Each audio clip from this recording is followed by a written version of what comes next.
आज सीखते हैं present indefinite tense interrogative sentence.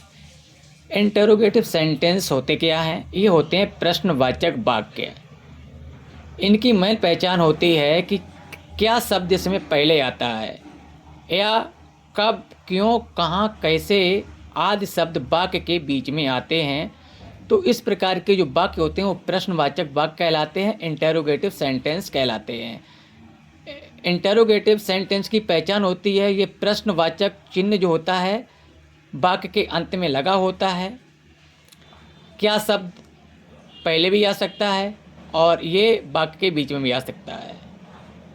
प्रश्न सूचक शब्द कब, क्यों, कहाँ, कैसे आदि वाक्य के बीच में आते हैं। तो ऐसे जो वाक्य होते हैं वो इंटेरोगेटिव सेंटेंस होते हैं, प्रश्नवाचक वाक्य होते हैं।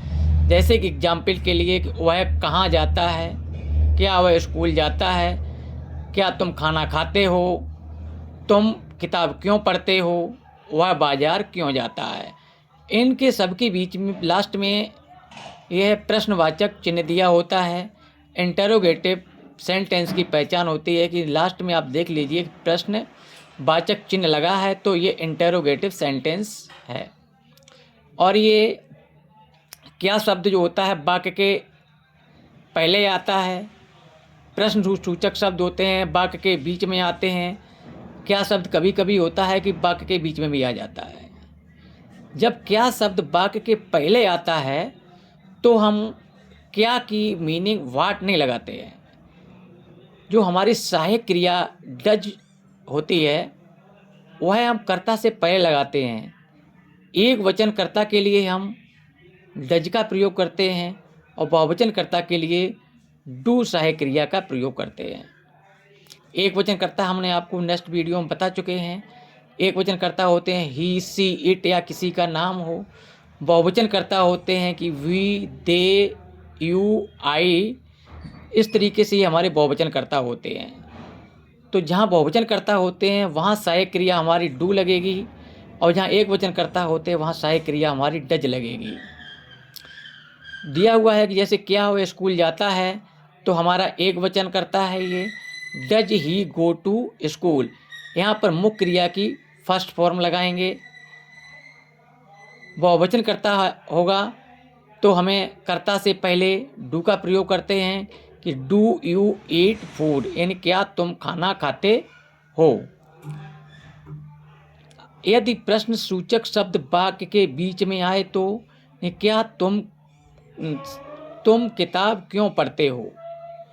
तो why do you read book, यानी यहाँ पर प्रश्न सूचक शब्द जो है वाक्य के बीच में आया है तो इसकी मीनिंग सबसे पहले लिखते हैं। इसके बाद में डू या डज का प्रयोग करते हैं। इसके बाद मुख्य क्रिया की फर्स्ट फॉर्म, इसके बाद ऑब्जेक्ट लिखते हैं। जैसे एक वचनकर्ता के लिए मैंने यहाँ लिखा है कि वह बाजार क्यों जाता है तो क्यों को सबसे पहले मीनिंग लिखेंगे वाई। एक वचन करता है तो डज, इसके बाद करता ही, मुख्य क्रिया की first form go to the market, object लिखेंगे। एक वचनकर्ता के लिए मैंने यहाँ पर सूत्र में बनाया है कि does plus subject plus man verb की फर्स्ट फॉर्म प्लस ऑब्जेक्ट। बहुवचनकर्ता के लिए अगर हम करेंगे do plus subject plus man verb की फर्स्ट फॉर्म प्लस ऑब्जेक्ट। इन कंडीशन में करेंगे जब क्या शब्द पहले आएगा। यदि कब, क्यों, कहाँ, कैसे ये प्रश्न सूचक शब्द में वाक्य के बीच में आए तब इन शब्दों की मीनिंग सबसे पहले लिखेंगे। इसके बाद में एक वचन करता है तो डज, बहुवचन करता है तो डू का प्रयोग करेंगे। इसके बाद में सब्जेक्ट लगाएंगे। इसके बाद मैन वर्ब की फर्स्ट फॉर्म प्लस ऑब्जेक्ट लगाएंगे। यहाँ पर मैंने दे रखा है कि एक वचन कर्ता के लिए कर्ता से पहले डज सहायक क्रिया का प्रयोग करते हैं और बहुवचन कर्ता के लिए डू का प्रयोग करते हैं यदि क्या शब्द पहले दिया हो।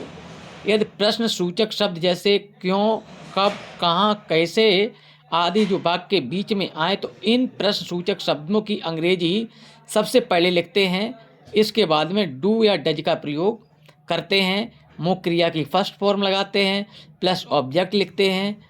इस तरीके से हम प्रेजेंट इंडेफिनिट टेंस के इंटेरोगेटिव सेंटेंस इंग्लिश में कर लेते हैं। प्रेजेंट इंडेफिनिट टेंस को पहचान मैंने बता दिया था कि इस प्रकार के वाक्यों के अंत में ता है, ती है, ते हैं आदि शब्द आते हैं। ये हमारी इसकी पहचान होती है।